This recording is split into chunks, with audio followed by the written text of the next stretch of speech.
என் கதைகளை கேட்டல், என் நாமத்தை சங்கீர்த்தனம் செய்தல், என் கதைகளின் பால் மிக்க ஆர்வம் கொள்ளுதல், உலக விவகாரங்களில் விருப்பமின்மை முதலியன எங்குள்ளனவோ அங்கு நான் நிச்சயமாக இருப்பேன். சாதாரணமாக என்னை ஸ்மரித்தாலும் நான் கவனத்துடன் கேட்பேன், இருப்பேன். உலக விஷயங்கள், ஆலோசனைகள் மனதிற்கு வேதனை தருமே ஒழித்து அமைதியை தராது. ஆனந்தம் என்பது எந்த வடிவில் உன்னுள் இருக்கின்றதோ அப்படியே ஆனந்த சொரூபனாகவே நானும் உன்னுடன் இருப்பேன். எனக்கு வீடு, வாசல், மனைவி, மக்கள் எந்த பந்தமும் இல்லை.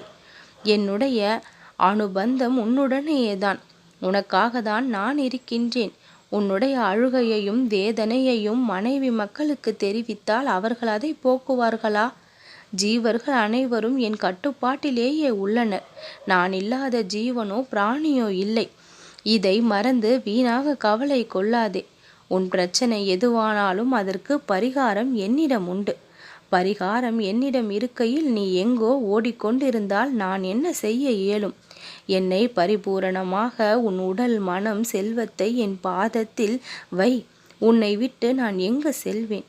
என் இருப்பிடம் உன் இதயமே. அதை அசுத்தமின்றி வைத்திரு. உன் இதயமே என் கோவில்.